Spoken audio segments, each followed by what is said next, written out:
और भाइयों, कांग्रेस का घोषणा पत्र एक खतरनाक इशारा और करता है। कितना खतरनाक इनके मंसूबे हैं। इनके मंसूबे तो देखो क्या कर रहे हैं देश के लिए लोग। इन्होंने जब यूपीए की सरकार थी उस समय भी इन्होंने करने का प्रयास किया था। अनुसूचित जाति, जनजाति और पिछड़ी जाति के आरक्षण के अधिकार पर इन्होंने सेंध लगाने का प्रयास किया था। कांग्रेस अब गौ हत्या को भी प्रश्रय देगी। क्या आप इस बात को स्वीकार करेंगे? क्या अमेठी इस बात को स्वीकार करेगा? क्या हिंदुस्तान इस बात को स्वीकार करेगा? क्या कांग्रेस के मंसूबे पूरे होंगे? क्या बहन और भाइयों, इस बात में हम भागीदार नहीं बन सकते। समाजवादी पार्टी इनकी जो सहयोगी दल है वो क्या कहती है कि राम मंदिर बेकार बना। इन्होंने पहले राम के अस्तित्व पर प्रश्न खड़ा किए, फिर इन लोगों ने भारत के राम भक्तों पर गोलियां चलवाई, आतंकवादियों पर दायर मुकदमों को वापस लेने का कुत्सित प्रयास किया, और अब कहते हैं राम मंदिर के बनने पर ही प्रश्न खड़ा करते हैं।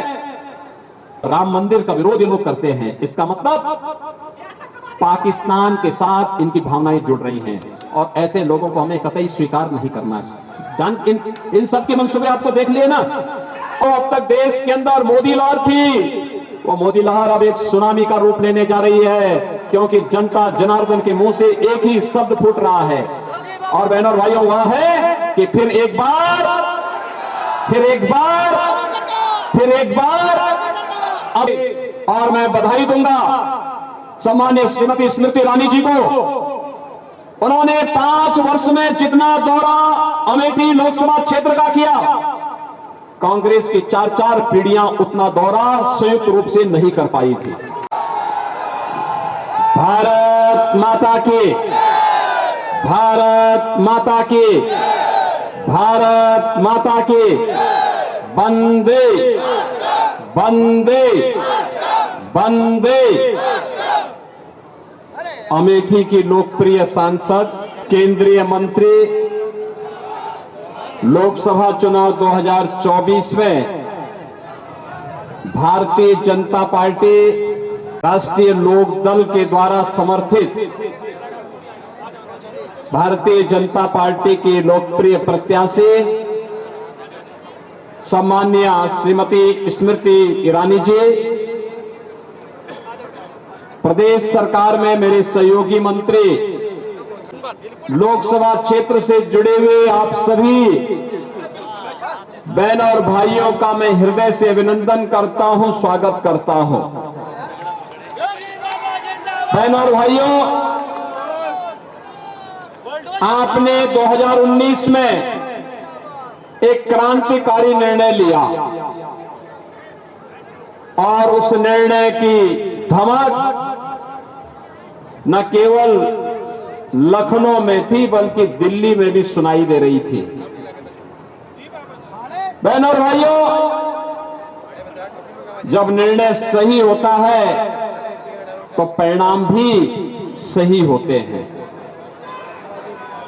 पहली बार अमेठी वासियों के द्वारा जो निर्णय लिया गया, उस निर्णय ने साबित किया कि नहीं, अमेठी वासी अब भारत के विकास के सारथी बनेंगे, पिछलग्गू नहीं बनेंगे।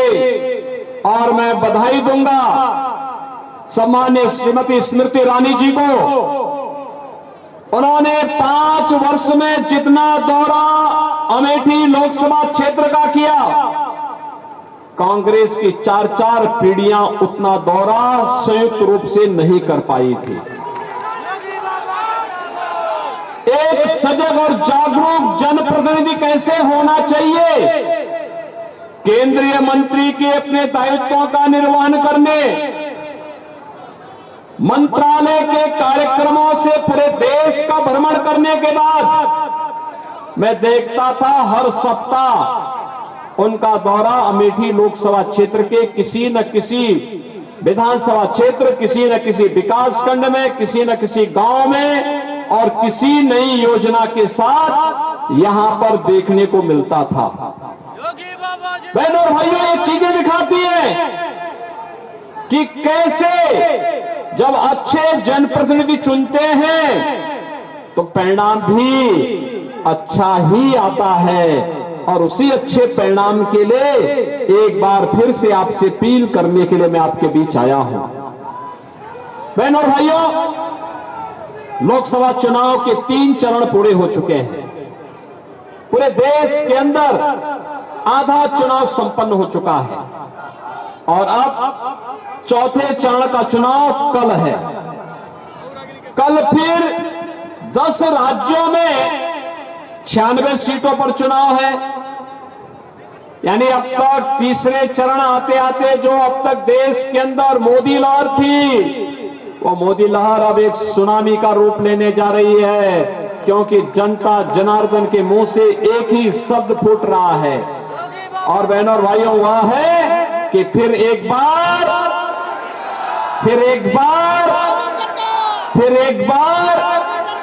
अब की बार ये 400 पार। जब हम 400 पार की बात करते हैं तो कांग्रेस और इंडी गठबंधन को चक्कर आने लगता है कि 400 पार कैसे होना है। बहनों और भाइयों, मैं आपसे बताना चाहता हूं, सबसे पहली बात कि कांग्रेस समर्थन के लिए, किसी भी पार्टी को समर्थन करने के लिए, पूरा बहुमत की सरकार बनाने के लिए 273 सीट चाहिए। कांग्रेस इतनी सीटों पर ही चुनाव नहीं लड़ पा रही है पूरे देश के अंदर, तो क्या ये सरकार बनाएगी क्या? दूसरा है जो कांग्रेस मॉडल देना चाहती है, बहनों और भाइयों, उससे बचना।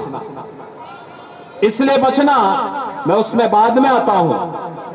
लेकिन जब देश के अंदर अलग अलग राज्यों में मुझे जाने का अवसर प्राप्त हुआ, पश्चिम में पहले चरण, दूसरे चरण, तीसरे चरण के मतदान के बाद जब भी हम जनता जनार्दन के पास गए, हमने कहा भी फिर एक बार मोदी सरकार आप चिल्ला रहे हैं, अब की बार 400 पार की बात कर रहे हैं, कैसे होगा? तो हर एक ओर से एक आवाज आती थी, और वो आवाज क्या आती थी? लोग एक ही बात कहते थे कि जो राम को लाए हैं, और ये तो अवध क्षेत्र है। अवध क्षेत्र के लिए तो एक नया बिहान है, एक नया सवेरा है। 500 वर्षों का इंतजार समाप्त हुआ है। अयोध्या में प्रभु रामलला विराजमान हुए हैं, और इसकी बधाई आप सबको, विशेष रूप से बधाई।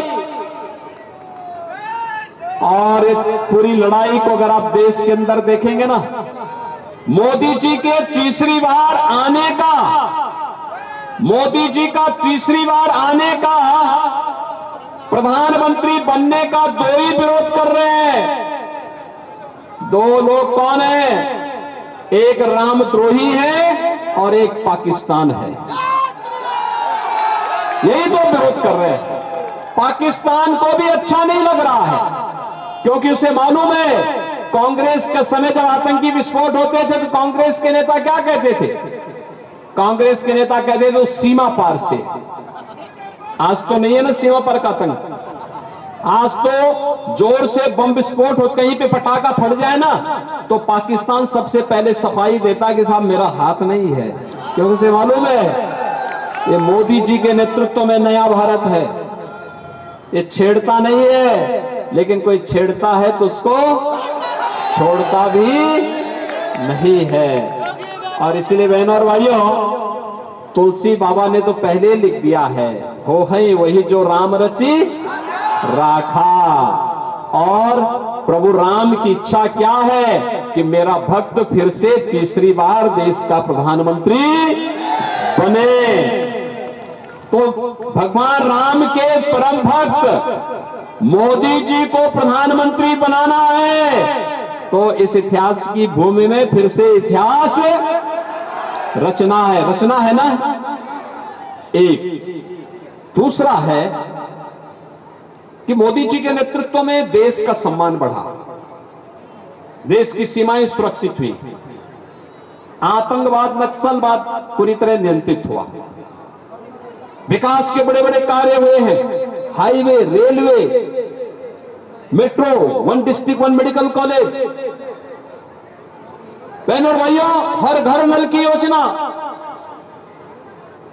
हर तहसील में fire station, IIT, IIM, AIIMS,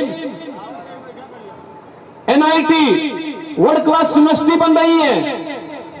और गरीब कल्याणकारी योजनाओं की बात जो एक पाकिस्तान का राग अलाप रहा है ना, इन कांग्रेसियों से पूछिए कि जिसको पाकिस्तान से प्यार है पाकिस्तान में जाए, लेकिन हिंदुस्तान में मोदी जी के नेतृत्व में 10 वर्ष के अंदर उतने गरीबों को गरीबी रेखा से उभारा है जितना पाकिस्तान की आबादी है उससे ज्यादा लोग, 25 करोड़ लोग गरीबी रेखा से ऊपर उठे भारत के अंदर।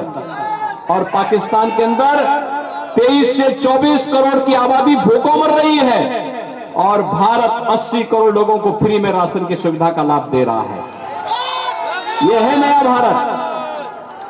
5 लाख रुपए की आयुष्मान भारत की सुविधा और देश के अंदर 60 करोड़ लोगों को किसान सम्मान निधि, 12 करोड़ परिवारों को, 12 करोड़ घरों में देश के अंदर शौचालय और 4 करोड़ घरों को, 4 करोड़ गरीबों को घर, 1,14,000 तो अकेले अमेठी में बन गए।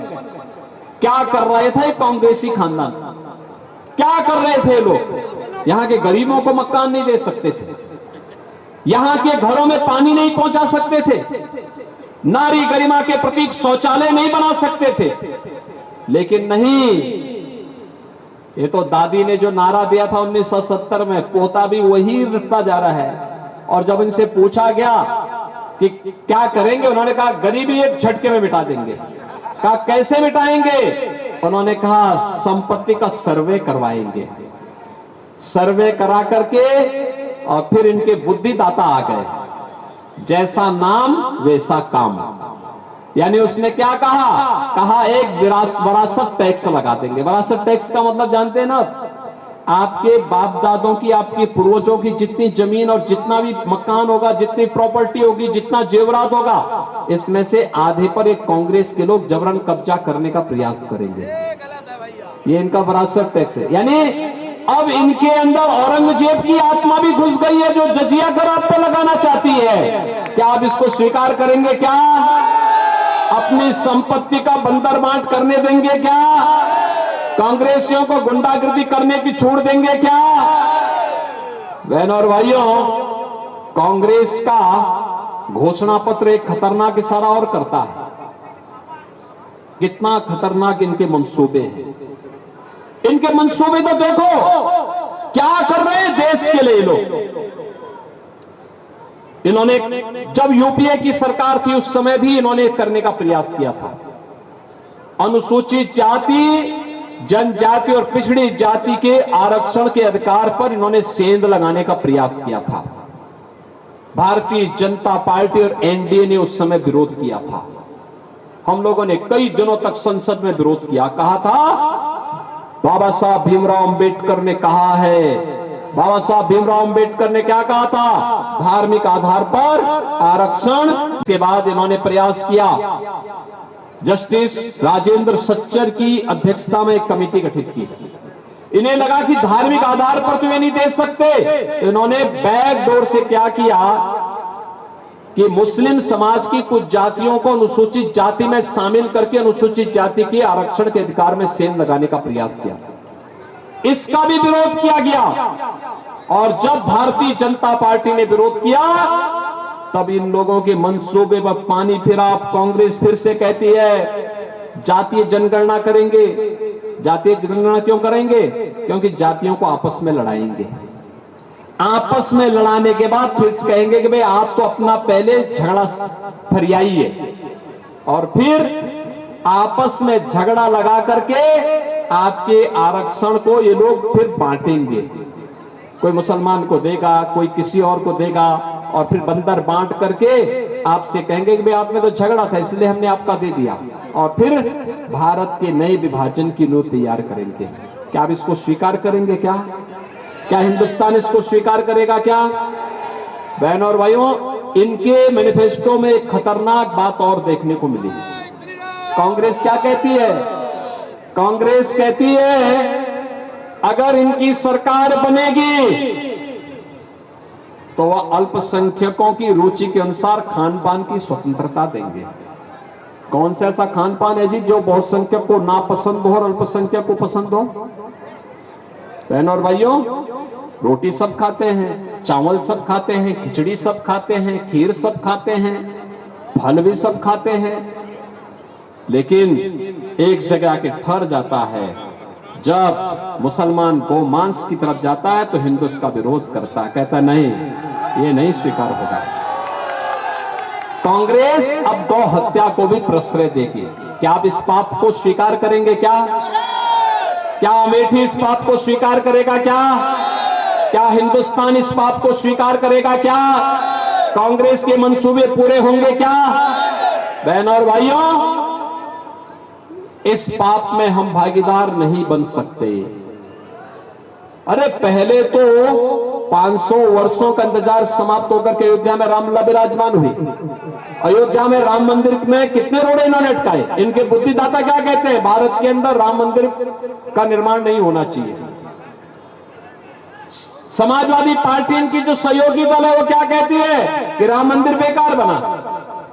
इन्होंने पहले राम के अस्तित्व पर प्रश्न खड़ा किए, फिर इन लोगों ने भारत के राम भक्तों पर गोलियां चलवाई, आतंकवादियों पर दायर मुकदमों को वापस लेने का कुत्सित प्रयास किया, और अब कहते हैं राम मंदिर के बनने पर ही प्रश्न खड़ा करते हैं। लेकिन बहनों और भाइयों, राम मंदिर का निर्माण हुआ है, आप सबको गौरव की अनुभूति हुई। आप अपनी पीढ़ी को बता पाएंगे कि हमने राम मंदिर को बनते देखा है, रामलला को 500 वर्षों के बाद विराजमान होते हुए देखा है। इतिहास बना रहे हैं आप इतिहास बना रहे हैं राम मंदिर के लिए। आने वाली पीढ़ी को आप बता पाएंगे कि हमने राम मंदिर का निर्माण हमारे इस समय में हुआ है। इस लोक को भी बताएंगे और बहनों और भाइयों, अगली पीढ़ी को भी बता पाएंगे। और अपने पूर्वजों के पास जब परलोक में जाएंगे तो वहां भी अपने पूर्वजों को हम बता पाएंगे कि हाँ, आपके संकल्पों की पूर्ति, आपके आज के संकल्प की पूर्ति हम लोगों ने किया था, क्योंकि हमने मोदी जी को चुना था। बोलेंगे ना? और बहनों और भाइयों, एक तो गौरव की बात, हमारे पुणे हमारे साथ जुड़ा है। अगर कांग्रेस की तरफ धोखे से भी हमने वोट दे दिया और कांग्रेसियों ने गौ हत्या की छूट दी तो उस पाप से हम फिर वंचित नहीं रह पाएंगे। अगर राम मंदिर का पुण्य हमारे साथ में है तो कांग्रेसियों के द्वारा गौ हत्या का पाप भी हमारे ऊपर थोप दिया जाएगा, और इस पाप में कभी शरीक मत होना। और इसीलिए मैं आज आपसे कहने के लिए आया हूं कि पूरे देश के अंदर की जो आवाज है कि जो राम को लाए हैं हम उनको लाएंगे। और बहनों और भाइयों, इस अभियान के साथ हम सबको जुड़ना है। आप जुड़ेंगे? अमेठी जुड़ेगा? अमेठी ने जुड़ के दिखा दिया गत वर्ष 2019 में जोड़ करके देख लिया। और बहनों और भाइयों, उसका परिणाम भी आपको मिला। इतना सक्रिय सांसद, यहां के विकास के लिए इतना आग्रही सांसद, अमेठी में हर योजना आनी चाहिए, इसके लिए लगातार जागरूक सांसद किसी संसदीय क्षेत्र को मिल जाए तो उसका सौभाग्य होगा। और बहनों और भाइयों, इस बार तो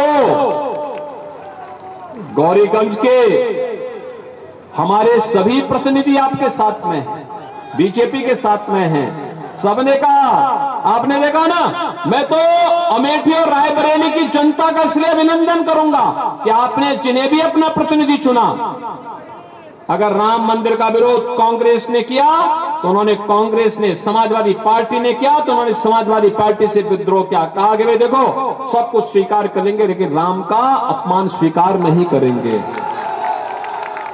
हाँ, गौरीगंज से आपने राकेश प्रताप सिंह को विधायक बनाया, जब समाजवादी पार्टी ने कहा कि अयोध्या में ये प्रस्ताव समाजवादी पार्टी का ही था, उन्होंने कहा था कि इतने लोग देश दर्शन करने के लिए अयोध्या आ रहा है और अगर सभी विधायक एक साथ जाएं तो भाई मैंने कहा भी हम तो सुविधा दे सकते हैं। मैं स्वयं अयोध्या गया था, अयोध्या में सारी व्यवस्था कराया था और व्यवस्था कराने के बाद जब मैंने देखा कि समाजवादी पार्टी ने तो विरोध कर दिया, कहा कि नहीं हम अयोध्या नहीं जाएंगे, तो उसके बाद बहनों और भाइयों ये राम मंदिर का आज भी विरोध करते हैं।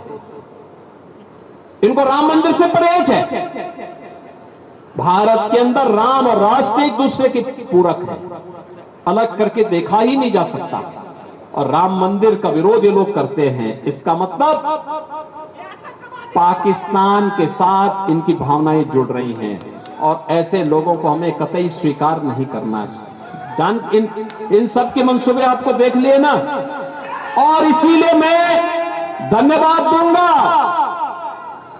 दूंगा मैं इन सभी विधायकों को जिन्होंने समाजवादी पार्टी से कहा कि भाई देखो राजनीति बहुत हो जाएगी, लेकिन हम लोग भगवान राम का विरोध स्वीकार नहीं कर सकते, भगवान राम का अपमान स्वीकार नहीं कर सकते।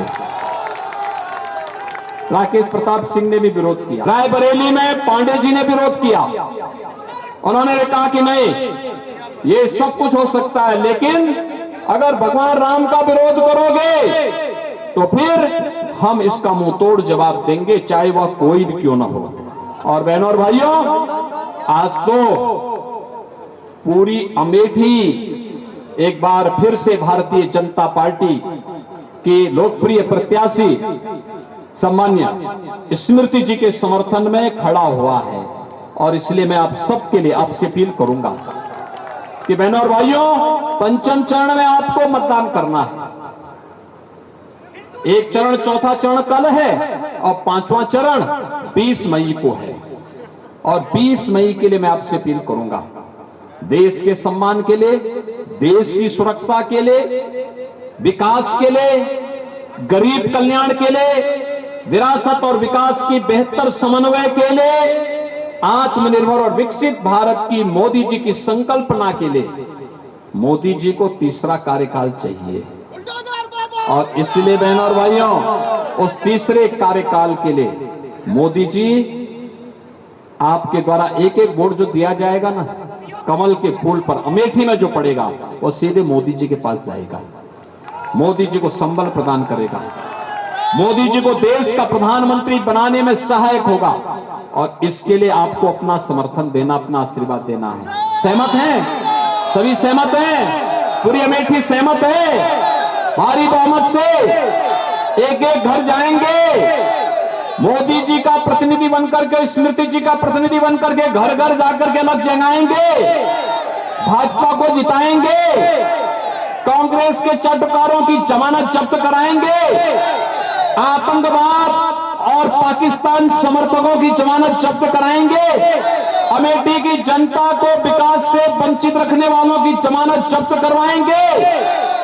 इसके लिए आपको सबको खड़ा होना पड़ेगा, वोट की रखवाली भी करनी होगी, कमल चुनाव चिन्ह को घर घर खिलाना होगा। सहमत है ना? तो फिर मेरे साथ बोलेंगे, भारत माता की, भारत माता की, भारत माता की जय श्री राम, जय जय श्री राम।